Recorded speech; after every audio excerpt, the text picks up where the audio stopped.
Tala Fou o tala mai Ausetalia. Ua whaamaonia le palemia o Ausetalia Anthony Albanese I lunga le social media e moni ua whaia le la whaamau malana paanga tamaitai Jodie Hayden. Ua fola e Albanese le la whaamau I lunga le upenga ta whailangi le expo o le Twitter na whaingo mo moai ma ua whao o atuai whaamanuia ngā suia whaipule le palemene ma ainga mo wō.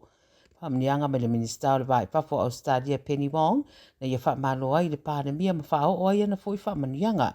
Ta ua le palemia o le 2.10 na Master Nye ma Jodie se whonu tanga whapisinisi ma a mata I le la whainga wō.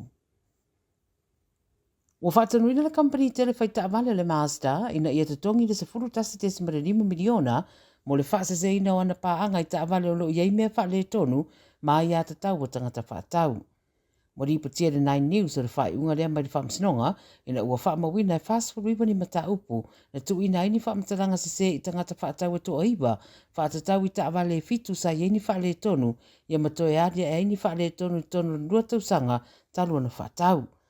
Na maa ua fo I le whaamsinonga e lea mana ia pete ena le Master o taro sanga tangata mo le toe whaafu iatu a la tupe pe su iatu le ta avale ai ofo ina iei na o le amanoa e li pe ai ta vale la tona fia I le nei mata upo ma ua whatunui nai la sutasi te 5 miliona e te tauana tutongi. E whaitau afa tupe ua mau a pisinisi Victoria o na oa fianga o le motusio le tise I le asona nafi I le lou wao le tau.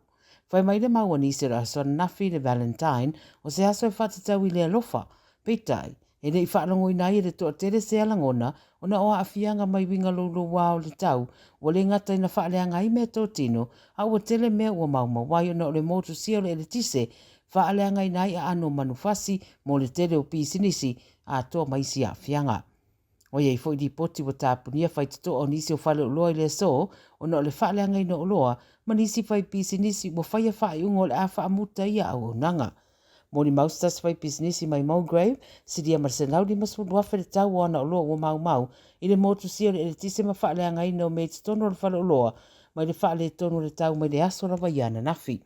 O loa tu aisa wa tere na mau, ma wale ma whai fo na tatala le tele o pisinisi, o na ole le ai o se le tise whaola I masini. Ele o iai se whaamtalanga le teminei pe iai se fesosoani le malo, mo na I pisinisi wa fia. O le tui sabti se sifo sini leo lo ta ua na uswa iai se tamaita I le tau na leilai lata le no whanga o trains po le station I Padstow. Ta wiri puti le 7 News, o le tamaita ina whao lima iai le tangata wanga ese mai ma le station, tolu suriba tau sanga le matua o le tamaita ai, na mawhauna tau nu umanuia I se Child Care Centre, la tane, masa idi ai se fesosoani. Mala wana I lua leo ma le sosoani whaavavetu sa le 2 I le iwa I le tau ana leila. O lo le whalemai Bankstown, sia tamaita I motong fitinga, a o le teminei o lo whaanga solo, le suenga leo I le amata upu, o ta ua manuanga o le tamaita I lo na whatawhata, fōringa sa tui e le tangata se iwane le whaafafonga mai. Tala muli, o nisi tangata Ausetalia wa sidia marata I se lau aso whaatantari pea se tali o lato talo sanga tu watu le Services Australia mo benefiti e pay o paid parental leave o job seeker pole au suenga ruenga ia atoi ma pensiona mo I lato e ia afianga tu mau. O whaeroe se ripote le ABC e sidia mara miliona for I claims po o talo sanga e le isoala upule ina lava.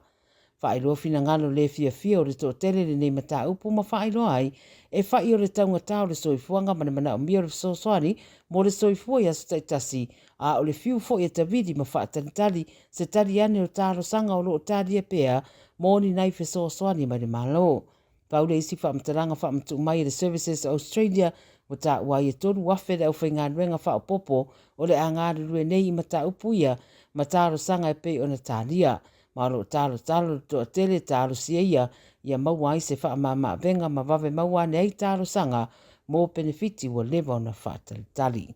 Tala na radio Samoa mai Ausetalia, ale nei he satofi.